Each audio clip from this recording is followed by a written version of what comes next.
Namaskar, Jai Shri Krishna. Enlightening text 1, text 2 and text 3 of chapter 30. Description by Lord Kapil of adverse fruitive activities of third canto of the status quo of Srimad Bhagavatam. Text 1. Kapila uvacha tasyai tasya jano nunam nayam vedoru vikramama kalyamano api balino vayo riva ghanavaliha. The personality of Godhead said, as a mass of clouds does not know the powerful influence of the wind, a person engaged in material consciousness does not know the powerful strength of the time factor by which he is being carried. The great politician Pandit named Chanakya said that even one moment of time cannot be returned, even if one is prepared to pay millions of dollars. One cannot calculate the amount of loss there is in wasting valuable time. Either materially or spiritually, one should be very alert in utilizing the time which he has at his disposal.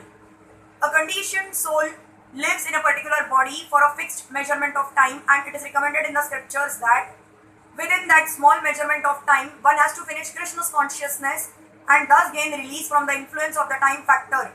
But unfortunately, those who are not in Krishna's consciousness are carried away by the strong power of time without their knowledge, as clouds are carried by the wind. Text 2. Yam yamartha mupadakte dukkhen sukha hetave tam dhunoti bhagwan puman chot chati yat krite. Whatever is produced by the materialist with great pain and labor for so-called happiness, the Supreme Personality as the time factor destroys, and for this reason the conditioned soul laments. The main function of the time factor, which is a representative of the Supreme Personality of Godhead, is to destroy everything. The materialists in material consciousness are engaged in producing so many things in the name of economic development. They think that by advancing in satisfying the material needs of man, they will be happy. But they forget that everything they have produced will be destroyed in due course of time. From history, we can see that there were many powerful empires on the surface of the globe that were constructed with great pain and great perseverance. But in due course of time, they have all been destroyed. Still, the foolish materialists cannot understand that they are simply wasting time in producing material necessities which are destined to be vanquished in due course of time.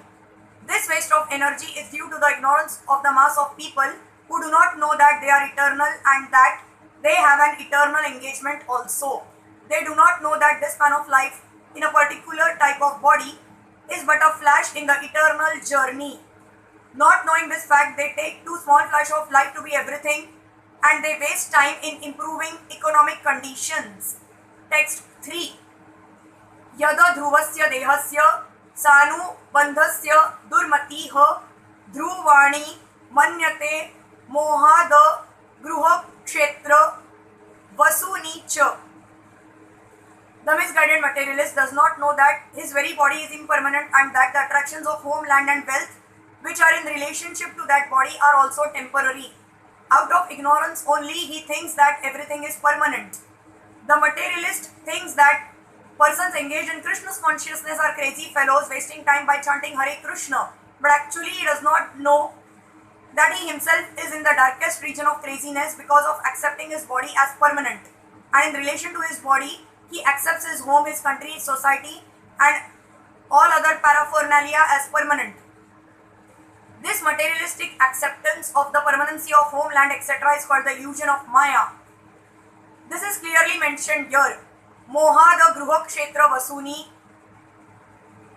Out of illusion only does the materialist accept his home, his land and his money as permanent. Out of this illusion, the family life, national life and economic development, which are very important factors in modern civilization, have grown.